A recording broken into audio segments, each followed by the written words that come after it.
you go to an event for two reasons. Mm-hmm. You go there to get the advantage. You go there to get the information. You go there to get tactics. You also go there to surround yourself with people that share the same kind of philosophy as you. You know, me and you, we go to a lot of events because we want to hang around with like-minded people. Yeah. And on a normal day-to-day basis, we're not. And now, Escaping the Drift, the show designed to get you from where you are to where you want to be.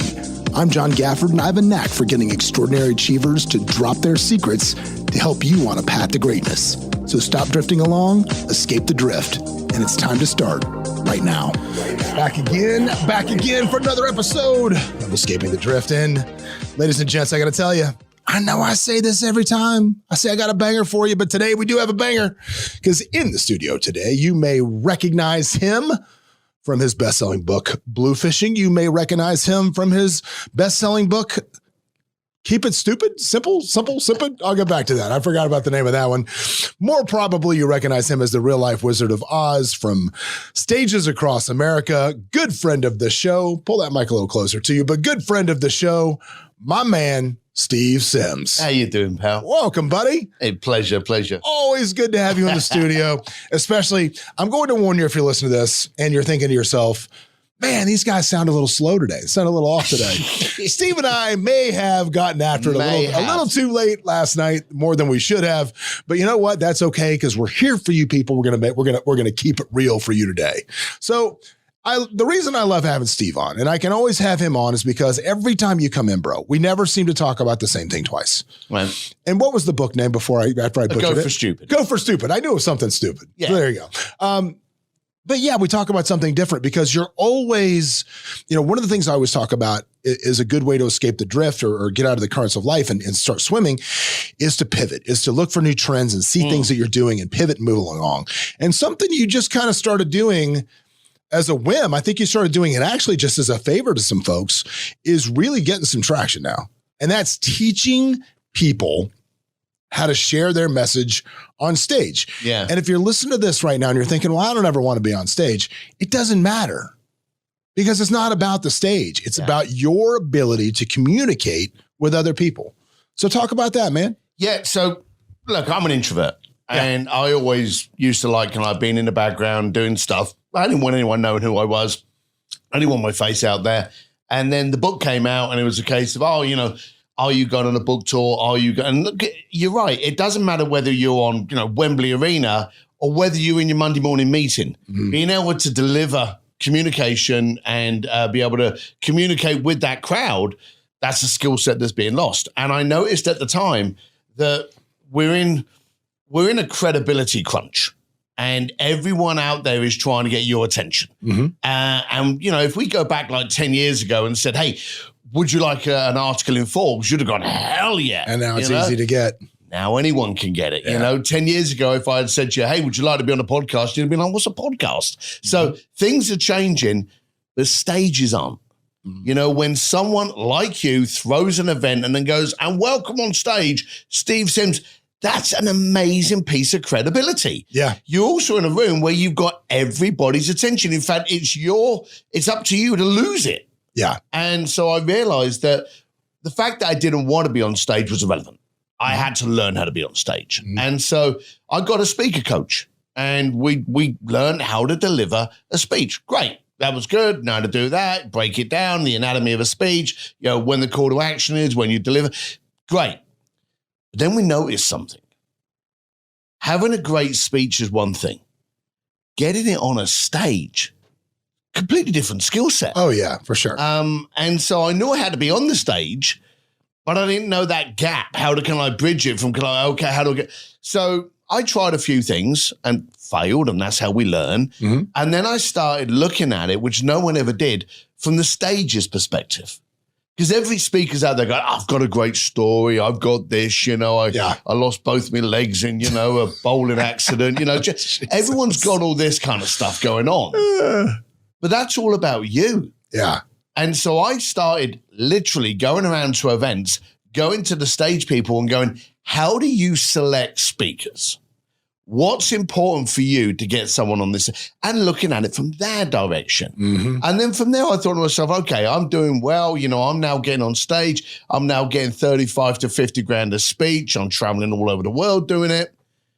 I wonder if it's just because I am that mustard. No, it's because you have an English accent. That's what it is. Or can I teach you this? And it was that curiosity. Is it replicatable? Yeah, is it scalable? Yeah. Because we, as entrepreneurs, we all want to know, did we just find that missing link? Yeah. You know, did we just solve a problem? So you're right. At first I was like, well, I know you're a good speaker, but you know, you're not getting on this. I wonder if my process can work. And it did.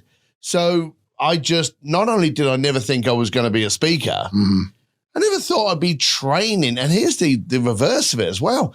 I actually have in my stable of clients now some household names that just didn't know how to get on as many stages as they wanted. Could. And now I actually showed them how to get on big stages. And it was kind of funny, but hey, it works, and I run with it now. Well, you know, we were talking last night, and we were talking about events, and it's so funny because there's so many. I mean, just the sheer volume of events there are now out there is staggering. There's so many. And it seems like everybody that throws an event says, you know, here's the standard formula for most events right now. It's got to have the word con in it, whatever it is. Yeah. Mega con, super growth con, whatever. So it's got to have con in it, whatever it is, right? Got to have that. It's got to have some super like steroidy bro word on the front. Mega's a great mega con, like diesel con. But it's got to have something like that. Just you gotta come and we're gonna kick your ass on the stage, whatever. It's almost like pro wrestling.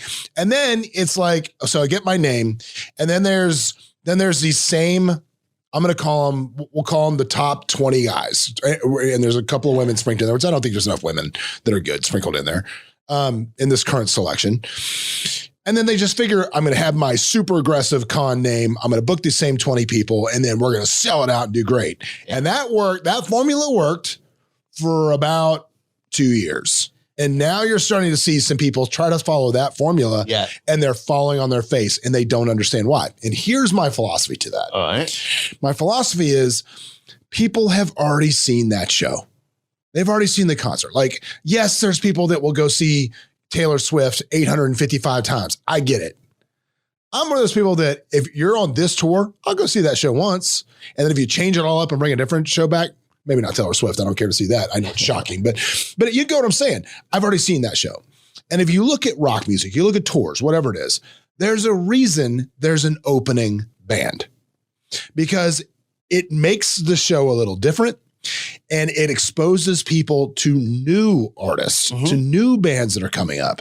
And I think now what you're starting to see, and why this is such a perfect window for you, this is what I'm getting to this, is you're starting to see events now where you're starting to see some new faces up there. You'll still sprinkle in some of those marquee names. You know, Hulk Hogan still gets the rest of the main event, but you're starting to see some new people maybe you haven't seen before, and that's building these events back up because you're getting new followings.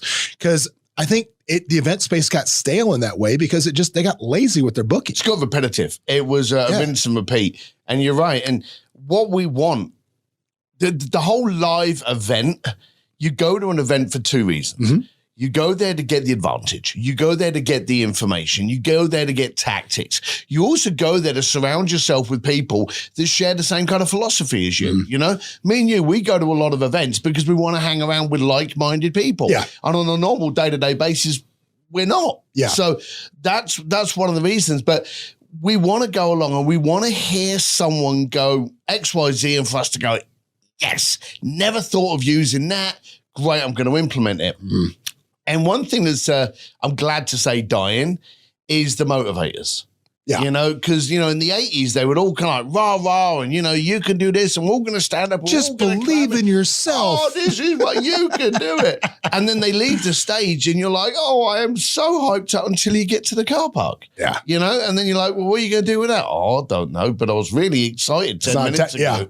Now, we're demanding tactical information. You know, we want to go in there and we're like, hey, don't motivate me. I can watch the YouTube video later on. Tactical plan. I need to know, how do I get from A to B and then to C?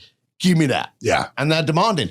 And that's actually kicking a lot of speakers off stage because they're not sharing the tactics. They're going out there, they're telling the story, they're getting you all hyped, and people are actually going, great, good for you. Good story. What about have I me? got? Yeah. Well, for me. And that's the real difference. You really got to think, if you want to be on stage, you really got to think, what do you bring to that party? What can you impart that audience with that they're going to leave that door and go, I've got an unfair advantage here and I'm not going to tell anyone, but I'm going to use it.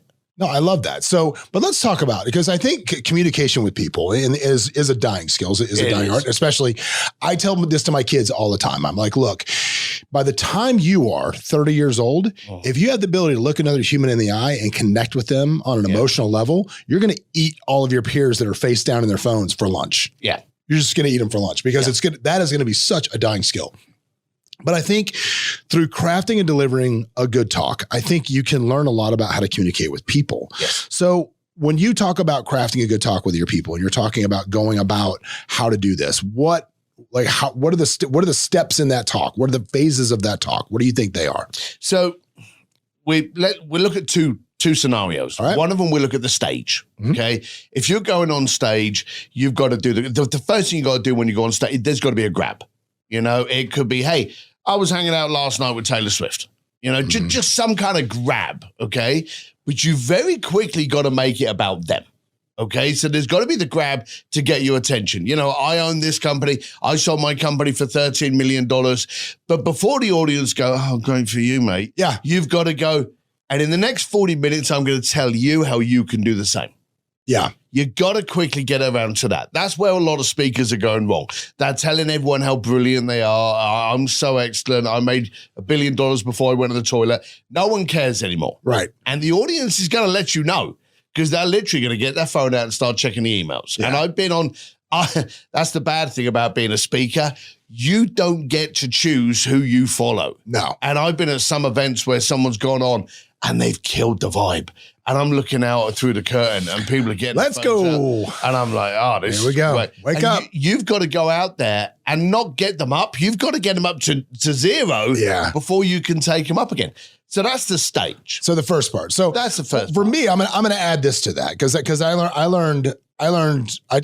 got coached by Pete Fargus in that group on how to do this. And for those of you listening, you're like, well, John, you're not on any stage. Let me preface this by saying I wasn't hating on events earlier. I have been turning down speaking opportunities because I have a plan and a arc that involves my book coming out and all of that stuff kind of has to happen together. Yes. So before you want to hate on me that I don't have an opinion, I've been turning this shit down. There you go. So anyway, but with Pete, one of the things he talks about is, and I love this, and I think this is great for communication with humans, is some of the first stuff out of your mouth has got to not, like if you walk out and you're like, I'm a NASA astronaut, I was the first man on space. If you start with that story, how many people in the audience are NASA astronauts? Zero. No one is going to connect with you on a personal level. So you've got to start that story in a way that they see themselves in you, even if your story is fantastical. You've got to humanize yourself to a place. So you've got to tell a story. Like you're better off starting with a story that how you woke up and,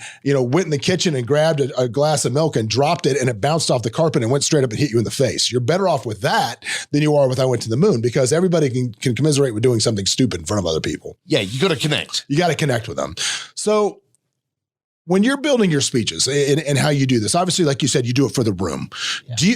From there, I'm sure you have like the way that I do it. I don't know if you do it differently. I'm just curious, but I'll have like the opening that's pretty standard, but that goes off that I think I can connect with whatever's there. Yep. And then I just essentially have this block of story blocks based on what I'm going to teach. In the next 40 minutes, I'm going to teach you how to do this, this, and this. And I can just build from those blocks.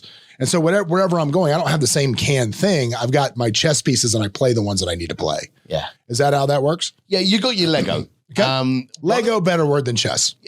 One of the biggest things I learned, and one of the things that I teach in my speaker training is the pool dive. Okay. And I teach that to everyone.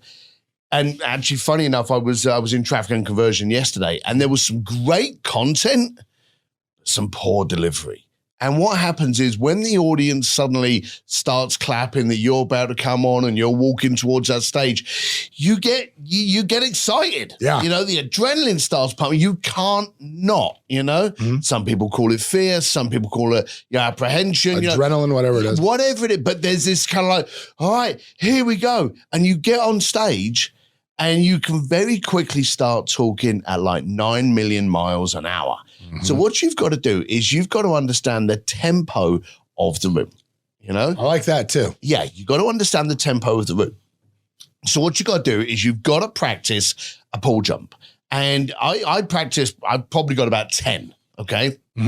Based on the room, depends on what pole jump is. And that is a 1 minute 30, heavily rehearsed. I could be in my sleep. Doesn't matter what happens. And it's just a way of you being able to acclimatize yourself to the stage and to identify your tempo. And it could be as simple as kind of like going onto the stage and going, whoa, anyone else a little bit nervous here? You know, wow, these lights are really hot. Okay, I'm going to get a tan after the end of this. Whatever it is, just have that down verbatim so you don't have to worry about what you're going to say. You don't have to think. And here's the thing, when this is being said, you can look at the room and see if you're kind of matching that tempo based on what was on before. So I teach the pool jump, you know, a 1 minute 30, what are you going to do? Because you know when you're on the edge of the pool. Yeah. And you know once you're in the pool, you're okay. But once you jump in and you get that kind of, whoo, that was a bit cold. Yeah. And then you start, and you're good. When you go on stage and you haven't practiced that pool jump and all of a sudden you're speaking to 2,000, what ends up happening is you've got a 40-minute conversation. You've just finished in 25 and you're like, I've got nothing else to say. Oh my gosh. And the clock's still counting down. And I've seen this. How you're just doing some soft shoe up there. I saw some guy yesterday, and I won't mention his name. And his name is Bob. No, I'm just kidding. And Boris. And you know, he did the speech, great content, bad delivery, went super fast. He had I think he had like 30 minutes, 22 minutes, okay? And he was like, well, I've kind of got ahead of anyone got any questions? You know, and it was painful. It wasn't a Q&A session. And like, he was like, well, I might as well just, you know, thank you for having me. And it was uncomfortable. And here's the downside. That was the ending. Oh God, that was the wrap? That he had nothing else to do. You know, he had literally finished so fast. And the downside is he got off the stage, the MC got up and was like, hey, thanks. But what do you remember from that speech? Not the content. Just remember him falling, just coming up short. Yeah. So you've really got to pace things out. You've got to understand that tempo and that temperature. Well, it's funny, you know, you talk about about your pole jump. For me, one of the things I got from you, right? And it was, and I will say, here's a bit of advice. Don't make that pole jump about controllable by anyone else. And I'll tell you what I'm talking about. So Steve gave me a great piece of advice. He said, listen, this was when I first started speaking years ago. He goes, here's the deal. Don't wait till the end to capture the room. He goes, and you don't want people taking notes. You don't want them, you want them connecting with you on a personal level. Again, looking at you, not looking at their phones, not looking at tablets, whatever else. So he says, here's what you do. You go out and the very first slide you put up is a QR code. And you say, listen, everybody, I want you paying attention to me. I want you talking with me. Take a picture of the QR code, get me your email, and I'm going to send you this entire presentation so you don't have to worry about missing anything. Because I'd rather have you paying attention to me than taking notes. And that's how you capture an entire room of people. Well, he told me this trick, and I said, man, that's really, really smart. And the very first time I built it into a speech, right? That was going to be my starter, right? That was I know exactly. I don't have to think about it. I'm going to walk up and talk about this QR code. Well, the one thing you didn't tell me about that was on occasion, people holding large events don't want you to capture their crowd and they look at your slides before you go up. And so I went on stage in front of 3,000 people and they had deleted that slide. Oh, so I walk up and I'm like, click. And my first slide came up and the person was gone and it froze me for a good solid like 5 seconds. I was like, and I'm trying to go back and it's not back. And after about 5 seconds, it occurred to me, because I thought I was having a technical problem. Right. And then it occurred to me, no, I've just pissed off the event organizers. Well, in fairness, if I should have checked. And then and when I told you that story, you said, why didn't you check your slides before you went on stage? I always, literally, before I go up, I'm getting mic'd up. I know who's the AV guy. I know who's the guy producing the slides. And I go, hey, can you just run through those? And I just watch them click through. Yep. And you will get people that turn around and they go, well, we don't want you selling. That's fair enough. Fair. We don't want you capturing the data. That's fine. Fair. But if you go on there and you go, I want to help the community in this room, okay? But I want their attention in order to do it, and I'm going to send them this so they can just follow up with it. Yeah, you know. And if you give them a reason that benefits the audience, you get that email, you get that contact details, but you're doing something for the room. Yeah, it never even occurred to me to ask. Yeah, no, I'm like, this is great advice from Steve Sims. I'm gonna do this, and we're gonna make this happen. Wah wah. Yeah, I've had that. I've had that before where people have edited the slides. Yeah. But also, like we had last year, I was keynote at Traffic and Conversion in San Diego, and I had they had a screen, and I don't know why, but the lower part of the screen was like a frame, and it had TNC on the bottom. Okay, and my slides, the bottom right hand corner, capture. Had my Steve D. Sim, but now, of course, the TNC was covering that. So we went over to see the room. We went over to see how it was set up. And then we literally had to go back to the room and rebuild the slide. Literally just flip it so it was the top left and not the bottom right.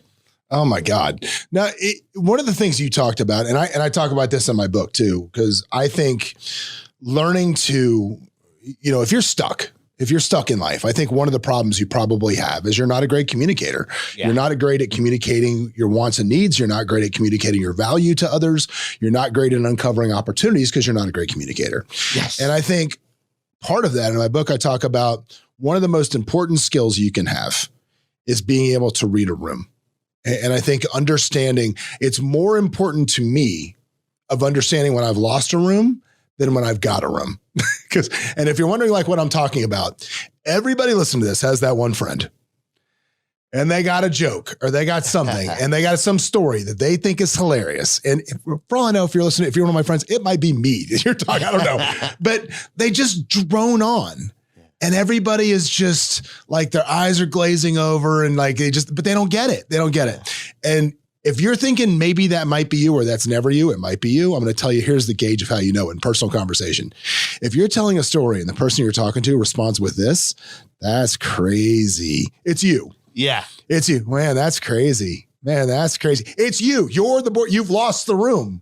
You've lost the audience. So my question is, I tell people when in small groups, in small conversational settings, when you lose the room and that's crazy or you've lost whatever, you shut it down and you pivot to somebody else immediately. Yeah. What do you do? And you just kind of step back because you're only going to make it worse if you try to like, dance and try to get them back. But my question is when you're on stage and you've started to lose them, and it's happened to everybody. I know maybe not you. I know you're pretty damn it. The English accent is an unfair advantage, but tell me about a time you've lost the room on stage and how you got them back. So I am military with how I deliver a speech, and I will. And you've seen me give speeches before. I'll stand in the room and read the room before I go on stage. So I'm getting all of that, And if I see someone go up there and maybe the F-bomb comes out of them and the room goes, okay, that's not going to happen. That. They told a joke. The room's laughing. Great, they're upbeat. It's like the warm-up band. The warm-up band is to get everyone all happy for when the main band comes on. So you read the room for a start. But there have been situations, and I mentioned to you earlier, you never get the choice of who you're following, and I've had people go on and drop a really bad speech, or they were just off, or that slides weren't right. And there's nothing worse than a speaker being on stage going, oh, my slides aren't working, or oh my God, sorry about this. I didn't actually say that would have happened. No, I know you didn't, but I've actually followed speakers where they've moaned about the AV or on stage, and the audience are like, oh God, this is a prima donna. And then of course that person goes off, and then you've got to go on. Okay. So in those situations, you've got to get the attention. And I've gone on stage before and then walked on stage and literally jumped off the front of the stage and gone into the audience and literally tapped people on the shoulder and go, why are you here? you know, and literally just walked up to people. You know, I want to know. You know, I can jump back on that stage and I can spend the next 40 minutes telling you about my shit don't stink and how I made millions of dollars and how can I really help you? But is that going to help you? Or should we break it down and just spend the next 40 minutes giving you shit that can work? Your choice. Yeah. And literally get into the audience. Now, I did that and and actually it was an event here in Vegas that I did that. And they moaned at me afterwards because, of course, the camera is on the stage and I've left the stage and I'm wandering around the audience. And I'm like, hey, stand up if this is what you want. Stand up if this is a problem. Stand up if you've been trying to find a solution for this. And I've literally got the audience popping up and down. You've got to get that energy, participation, and you've got to get them in. I think if I walked on stage after somebody that was bitching about the crew, I would probably say something like, hey, you know, glad to be here. Unfortunately, in order to get this speaking gig, I actually had to do multiple jobs. So I'm doing more than just speaking. And I'd like to address my performance on getting the slides up. The computer was jammed. I thought it was there. And I would literally act like I was the guy in the back that he was berating before to try to get the sympathy of the crowd, if you will. Yeah, I can't believe somebody would do that from stage. But that's the old school. And that's the funny thing. There's a lot of speakers from the old school that just think that's how they did it, therefore that's how it's done. Stages have changed. Well, you know? I did want to also comment that I've been at events with you and I've been in the back. And it's funny because the green room back in those events can serve two purposes. Like, it's normally a really good networking place because you get to mingle kind of with a lot of the other people that are there. And there's normally some if you're going on stage, there's other high value people that are going on stage as well. So it's good networking in the green room. Mm-hmm. But I will say this about you. Now that you said that, I thought about it. You're on stage at those events before you're on stage because you want to go stand in the back of the room and watch the speakers that are going before you. Yeah.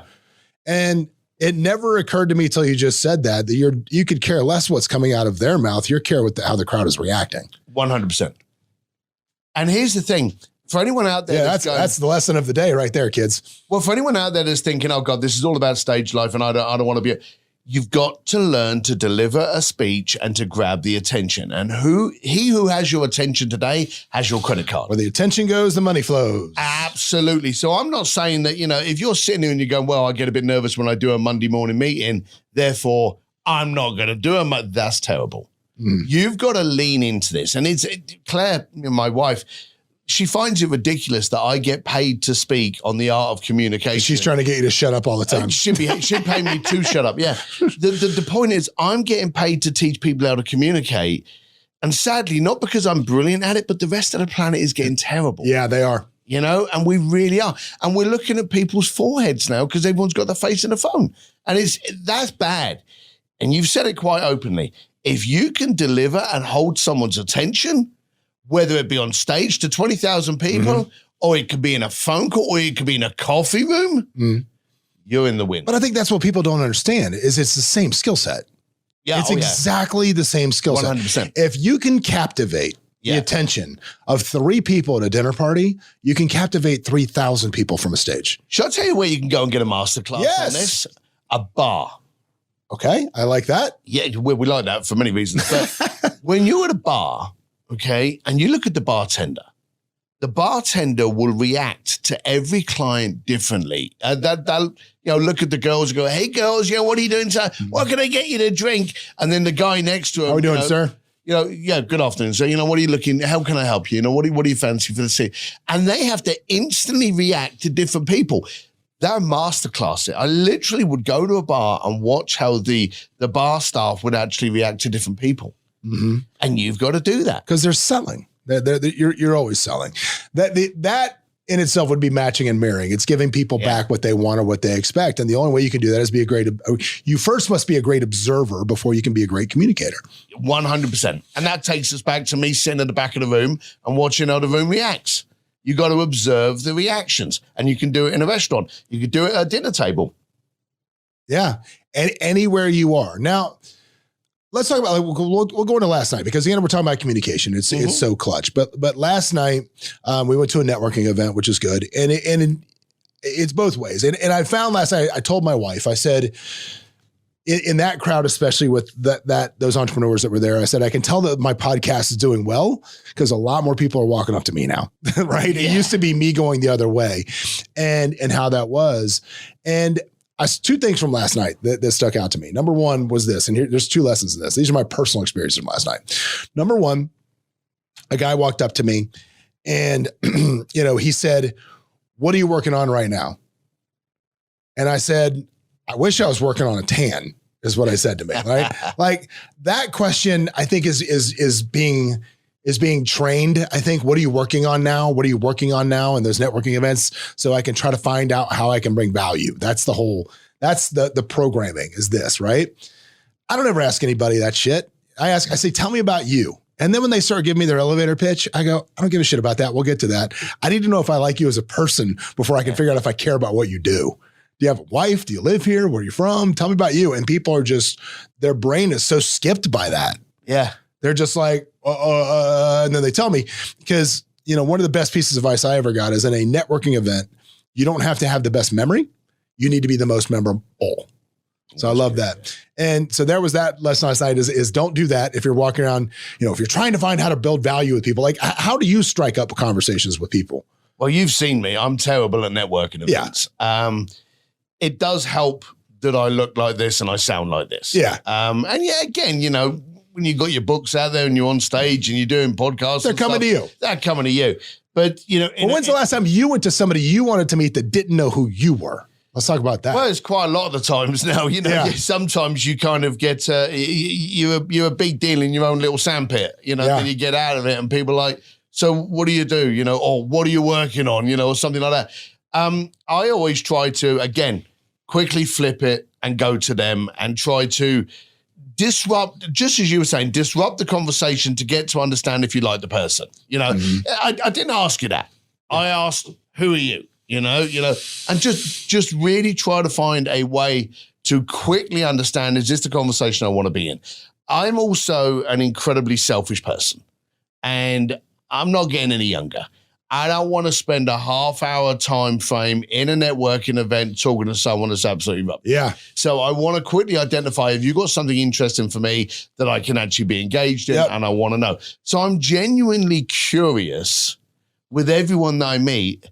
Is this person going to be a waste of my 30 minutes, or are they going to add to it? Do you go into it looking for them, looking to cut them as a waste, or do you go into it looking to find the gold? I'm cynical as shit. I'll tell you right now. I'm looking to filter the waste at this point. I want to get rid of quick. Yeah. I want to end that conversation quick. So, I have gone into conversations and gone, hey, we're either going to have a really long chat, or I'm going to go, oh, there's Bobby. I gotta go.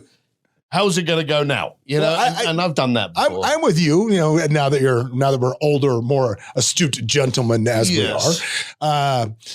I tell people there's three pillars in my life anymore. You either got to get me really excited about something you're doing, get me really excited about something I'm doing, or make me laugh, belly laugh. Yeah. Or hopefully some combination of those three. Yeah. But if you're not pulling one of those three things off, I just don't have time for it. Yeah. But we know we don't like going to networking events. Yeah. We know that there is a lot of filtering going on in those kind of environments. Mm-hmm. We also know that the planet is getting really bad at communicating. Mm-hmm. So we know it's going to be awkward and it's going to be work. Yeah. And sometimes you can go to these events and you walk into the room, you're like, okay, here we go. Hey, how you doing? Well, what are you, and you kick off. But you got to do it. Let's talk about the art of the blow off. Because I think, and I'm going to tell you why it's an art form, because the second thing that I'm taking away from last night, the second thing had me last night. I'm sitting at the bar and I'm talking to somebody else, and this guy walks up to me and he says, "You're not going to remember me." He goes, "But 14 years ago, I was in banking at Chase, and I got assigned to you to try to come get your business. And I called you, and then I wore you down, and you finally took the meeting, and you were very upfront about like, look, I'll meet you and shake your hand and see who you are, but I'm not really going to do what you want me to do." Right. And, he came up and said, "I just want to let you know a couple of things. Number one, you were so cool. I knew we weren't going to get your business, but you were so cool about it that I always respected how cool you were about it." And then he's flipped over and he goes, "And now I am a pretty high up person with this other company, which is something I'm incredibly interested in being their Vegas arm for. And he goes, I want to make you the man. So because I was cool to him, blowing him off 15 years ago, he brought this opportunity to me last night that wouldn't have happened. So there's an art form because we've all been blown off. We've all gotten the okay enough of you, moving on to the next. So there's got to be an art form to it. Because I know that I don't know anybody that says a bad word to you, to your face. Like nobody. Like, I mean, well, no, I don't know anybody that says a bad word about you, period. But that tells me that you are artful in ending quick chit chat, ending conversations in a way that still makes people feel better than they did before, and doesn't make them feel bad about you. And I've also seen people that blatantly make people feel bad about themselves as they cut off because they're just sloppy with it. Yeah. So what's the art of the blow off? For a start, it's always good to have humor. Yep. You know, it's always good to have a smile. And, you know, you can easily turn around and go, I don't know about you, but how do you think this conversation's going? Because I don't think we got much in common, you know, and you can have that with the person. Then you can go, but that guy over there, yeah, I think you two may have a good conversation. And so you can do that. I think what you kind of moved over that needs to be highlighted in your conversation was how upfront you were in the conversation. Mm-hmm. Like there's nothing worse than, hey, I'll call you sometime. You know, that kind of thing. Or this sounds great. Yeah, let me circle back. Yeah. You know, because that's just a jerk off, you know. But turning around and going, hey, appreciate your time, but it's not for me. But hey, I be wish definitive. You well. Yeah, if you can be that, people respect being clear. And that's another thing. I think today we're losing the art of clarity. Oh my God. You know what I do for that? And I might have gotten this from you. I don't know if I got this from you or not. I don't know. But this is just something I've been teaching for so long. It's like you pick something up, you start teaching for so long, it becomes yours. I don't know. If this is yours, please tell me I've been plagiarizing it, all right? If it's cool, I'm just going to claim it. Yeah, okay, you can. Well, at this point, you can. But at this point, one of the things that I do is to make myself impossible to be misunderstood. Yeah. Is whenever I have a conversation with a client especially, or a business partner, or dealing, and we discuss a deal point, terms, plans, what's going to happen next, any of that stuff, I will immediately stop at the end of the meeting, and sometimes literally in the meeting. Like I had a business meeting with two of our partners on one of our businesses the other day at lunch. At the end of the meeting, I have a 3-way text with them. And I sat at the table and I text them exactly what we talked about as I was sitting in front of them. Because I don't want to hear in 2 weeks that that's not what we talked about. Oh, yeah. So I have made it impossible for me to misunderstand it. Because especially when you're dealing with clients, right? Because when you're dealing with clients, like, if they remember something differently and then you want to argue with them about it, the prize for winning an argument with a client is losing a client. You've lost. Right. But if I can just say, well, let's refer back to the email I sent you on the 6th, then all of a sudden they are backpedaling. There's no argument. You still have your client. Yeah. Did I steal that from you? You didn't. Okay, good. You can steal from me, though. There we go. I'm probably going to teach you now. I do the exact same thing. And I think anyone that wants clarity is doing it. I will often come out of a situation and I will email them and go, hey, thanks for lunch. Had a great time. These were the bullet points that we addressed. Mm-hmm. Are we both on the same page? You know, let's finish it off next week. But I will actually always do a summarize of what we actually talked about. Yeah. And I'll do it in a text, and I'll do it in an email and in a text as well, just so we got on both bits. It's like that. There's a commercial now where they do the instant replay of everything. Like, you leave the sunroof open, I'm going to throw the challenge flag, and they look at the instant replay like, yes, you did. Add instant replay to your life. Add it. Yeah. I think today, a friend of mine actually taught me this, and he taught me about it on the actual speaking thing. Mm-hmm. He said you've got to know your audience. Okay. So, why are they there? We all hear that, how does someone do? You got to know your audience. You got to know your client, so there's always that kind of thing. But then he turned around and he said, you've also got to know the temperature they're at.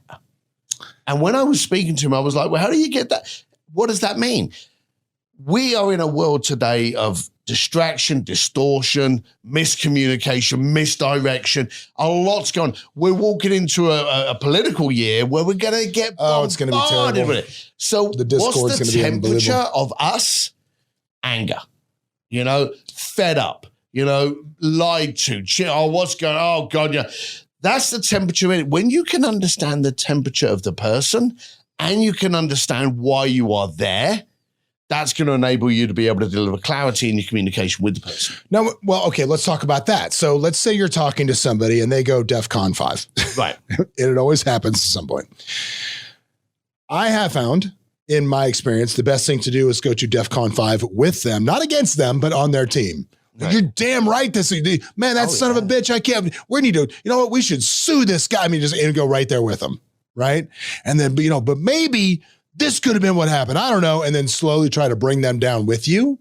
I find that to be effective. I find it's just like your wife. No wife in the history of wifing ever calmed down when told to calm down. Yeah. It's classic. The same thing with clients.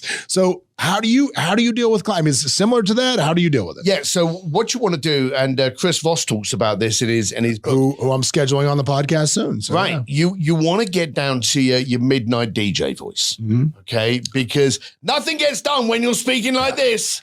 So you want to be able to get them down to this. So, but you want to match the tonality. And I do this a lot with clients. People are like, you know, I really want to do it. And you're like, that sounds good. You match it. Yeah. And then you start pulling it. Oh yeah, but is maybe that the best thing we could do here? Or maybe we should, and you start getting them down there. Mm-hmm. So I'm with you. If you combat them at that tonality, you're losing. And if you're doing it with the client, you've lost already. Well, matching and mirroring is such a key component to communication. It was funny. I used to teach a class here on matching and mirroring, literally on that. I would teach the class on it. And every single agent that I would teach to it at some point came to the company, got hired by me. And I would say, you know, do you think this would work on you? And of course, if you've never heard those concepts, now everybody has, but I've been doing this for a really long time when those concepts were novel when they first came out. And everybody's like, no, it would never work on me. I'm like, it worked on every single one of you. Because I said, when I was interviewing you to come to the company, I would start mirroring you and I wouldn't close you on coming to the company, because if I start moving with you, eventually then I can move for my cup of coffee and you will do the same. When I had you following me on a subliminal level, that's when I would close you. So every single one of you, this happened to. So if you don't know what matching and mirroring is, if you're living under a rock, it's where literally you subtly give whoever you're talking to back what they're giving to you. It's something that it's so innate in me now. Like my wife says, I know who you're talking to on the phone by how you're talking. Because you become them. I don't even realize I'm doing it. Yeah. And obviously, like, look, if somebody has a heavy Asian accent, don't imitate them that way. But yeah, the temperament of what it is and how quickly you speak. But like me growing up in the South, I, on occasion, have a Southern accent. Certain people I talk to, it comes out. I've never lived, however, in Buffalo, New York. And I do have friends from Buffalo, New York, and I talk to them and that comes out. I don't know where that comes from, but yeah, because it's just so innate in me to do that. And I don't think it's manipulative. I think it's almost a sign of respect. You're matching the tempo. Yeah. You know, you're matching the tempo and the tonality, and you want to be engaged in that conversation. Yeah. And to be in that conversation, you need to compliment where they're coming from. And you need to, matching and mirroring is a compliment. It shows your interest and your commitment to actually want to be in that conversation. Yeah. Well, it's like, part of that is who's your favorite person? Yeah. You ask a room full of people, who's your favorite person? Everybody's like, my mom, whatever. I've had people answer Jesus. I mean, I've had all kinds of answers, everything in between. And at the end of it, you're like, you're all full of shit. Your favorite person is you. You are your favorite person, whether you like it or not. You're like, I love me some me. That's how you are. So giving people back what they love the most, which is themselves, is a great form of complimentary communication. It's not manipulative. You're giving people what they want. Yeah, we think today that if we're being sold to, it's manipulation. Yes. And so we've got to go, you're not going to sell to me. I'm not going to.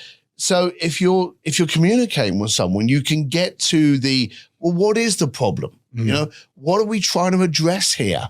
And then you become the solution. Mm-hmm. And that's all really just taking the time to get into the conversation and daring to care. Daring to care. I mean, I think that's the place where in today's business climate where everybody is data, everybody's a data point, everybody is this, the truth is in the numbers, everything else. Yep. The first thing big companies forget is there's a person behind that transaction. And if you can always find a way to connect with the person in any transaction. I mean, you think about Tommy Boy, the movie Tommy Boy. Why do you get the chicken wings? Because he made the waitress laugh. Not because anybody did him a favor, made him wings, because he connected with her on a visceral level that made her laugh. So, as you go through life, right? What are some skills you think people can practice themselves today, right now? Let's give tactical knowledge. Let's not motivate anybody. The rah-rah is over. Let's give some people some tactical knowledge of what tactical things they can do and practice to become better communicators. All right. Okay. And this one's going to be tough. And I have taught people this, and it is really uncomfortable when you first try it. Okay. English accent. No, I'm kidding. You walk into a coffee shop. Mm-hmm. You stand next to the person who's just ordered that coffee. You order that coffee and then strike up a conversation while they're waiting for that coffee. This is like Fight Club, where you just go out and fight a random person, but in a nice way. It sounds weird, but here's the daft thing. The person will be in Starbucks, and I'm saying this now, and I want you to watch it. Yeah. Okay? And I have to say, I've taken people into a coffee shop and actually done a live test with people that I'm training and coaching. Mm-hmm. You go in, you order your coffee. Then when you step to the side, people, God forbid, can't be stood alone for like 3 seconds. They pull their phone out. Yeah. And they start going. And here's the other dumb thing. It's the fidget spinner. I don't know what to do with my hands. I'll look at my phone. Well, here's the downside, okay? If you were to check your phone now, you'd pick it up with one hand and you'd look at the phone. If you had to type something, then, you put both hands on. Mm-hmm. When you're in that kind of environment of a coffee shop, mm-hmm. they pick up the phone with both hands, okay? You watch it. Okay. They pick up the phone with both hands. Now, when you take that phone out of their hands, you've now got this. This. For those of you listening at home, he's making two fists where the phone would be. Yeah, you think about it. People hold their phone in a public space. In a defensive manner. Their elbows are in, their guard is up, their fists are up, and they're holding the phone. So when you try to communicate with someone, it's like trying to communicate with someone when they got their arms crossed. Yeah. That says no, don't come talk to me. Do you know the easiest way to get someone to talk to you when they're in that situation? Is to do what? Compliment their shoes. Great shoes. Because now they need to part their hand. Because this is also the dumb thing. They forgot what bloody shoes they put on that morning, but they will just look down. You can turn around and go, I like your shoes. Oh, I like your sneakers. Mm-hmm. Oh, that's a lot. No, just say something about the shoes, and they look down. Now it's a pattern interrupt. Yeah. And then you can start the conversation. It's a tough thing, but you've got to push it. It's a muscle, use it or lose it. Yeah. Always try and strike up a conversation in a coffee shop. With a stranger. Just keep on doing it, and you'll get better at it. You'll get looked like you're a mugger or something quite a few times, especially when you look like me. Yeah. But if you can suddenly address someone and strike up a conversation, it makes it a lot easier when you go out. And that's a skill set that carries over to everything. Absolutely everything. Yeah, we're in a situation now where we're being replicated. And I know people kind of love AI, hate AI, they're scared of it. But what you said earlier, again, was absolutely perfect.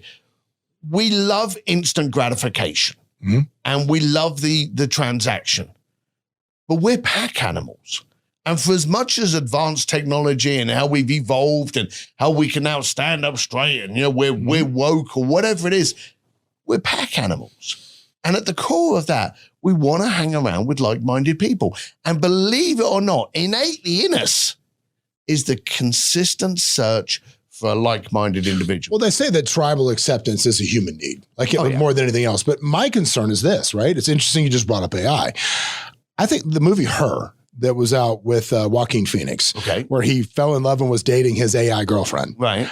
I think that's going to become a thing. Oh, it is. I think you're going to start to see people become shuttered, connected, and completely disconnected from everything and plugged in to an emotional relationship with a robot. Yeah. I think that's going to become a thing, and I think that's terrible.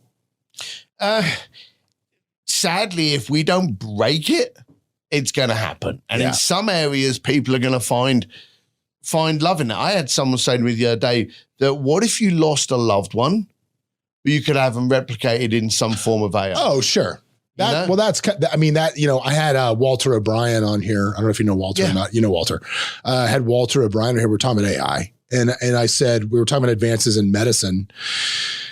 And just in this and that, because, with advancement in medicine and stem cells and all the stuff, all of the rapid advancement and with AI being able to produce rapid advancement in medical treatment. Mm-hmm. I'm like, how long do you think humans are going to be living in the next 50 years?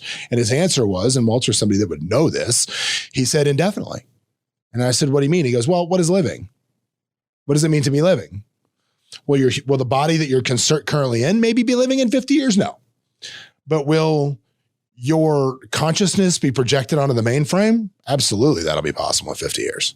Oh God, there was, and I'm thinking to myself, oh my God, and he said it without blinking. So you heard of Ray Kurzweil? Yes. Ray Kurzweil, the Martian Chronicles. Yeah. Yes. And Transition Man. Yes. Now, the movie was taken over and I think done by Johnny Depp, okay? But there was an old documentary out there on transition by Ray Kurzweil where he literally talked about when do you stop being you? And I actually had this conversation with him and Peter Diamandis and it scared me. Yeah. And he turned around and he said, look, when do you stop becoming you? If you lost a leg and I replaced your leg with a prosthetic limb, are you still you? Yeah. Of course I'm still. What about both arms?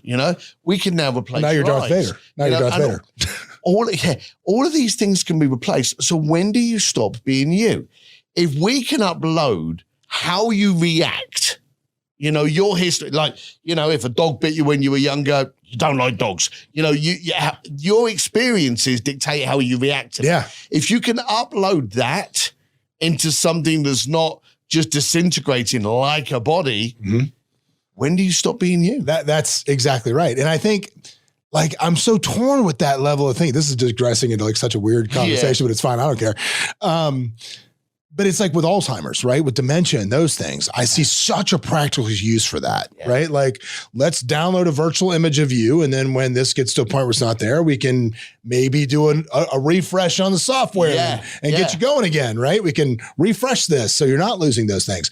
But then you think, do I want to be trapped in Tron for infinity? Do I want that? And then where does that cross? The one thing that came to me after that conversation, and I know you're very similar on this.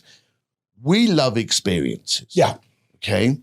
And we love experiences because we know that there is an end date. We don't know when that end date's going to be. So we love our time. We value our time. Yes. We want to go to concerts with friends. We want to go out and have drinks. If you've got an infinite life now, what are you going to what are you going to do? People say, hey, life's for living. Yeah. Well, what if it's infinite? I'd probably rewatch The Sopranos. Probably do that 20,000 times. The whole point is that because we're losing it, that's what makes it valuable. That's there you go. And that's one of the concerns I've got. If you know that you haven't got a problem now, and there's not going to be an end date, are you really going to worry about making the best of what you got today? Probably not. No. Probably not. That'd be detrimental. Well, man, we will leave you with that. See, that turned into a cause, two guys completely not qualified to talk about anything we're talking about at the end of that. We'll leave you with those thoughts. Deep thoughts today. Deep thoughts with Steve Sims on Escaping the Drift. Well, dude, I appreciate you coming in so much, buddy. It's always great to see you. Always great to have you on the show. If they want to, when they want to find you. Because that's another thing you said earlier. Does anybody have any questions? Don't ask an audience, do you have any questions? Ask the audience, what questions do you have? Make it okay to ask a question. Assume they ask questions. So I'm going to assume they want to find you, not in a Where's Waldo way, but online so they can connect with you and check out all of the things you're doing, including if you want to learn how to be a great speaker, this is the guy. So how do they find you, buddy? Steve D. Sims. D for dashing, and there's only one M in Sims. Steve D. Sims. You can find me on any social platform. I'm on that, or you just go to stevedsims.com. That's it. Check it out. Guys, listen, the drift can suck you in. Life can have you drifted along with its currents. But remember, it's up to you, and you got to start taking a stand. And if you're going to get out of the drift, you got to start swimming. So we'll see you next time with another guest. What's up, everybody? Thanks for joining us for another episode of Escaping the Drift. Hope you got a bunch out of it, or at least as much as I did out of it. Anyway, if you want to learn more about the show, you can always go over to escapingthedrift.com. You can join our mailing list. But do me a favor, if you wouldn't mind, throw up that 5-star review, give us a share, do something, man. We're here for you. Hopefully you'll be here for us. But anyway, in the meantime, we will see you at the next episode.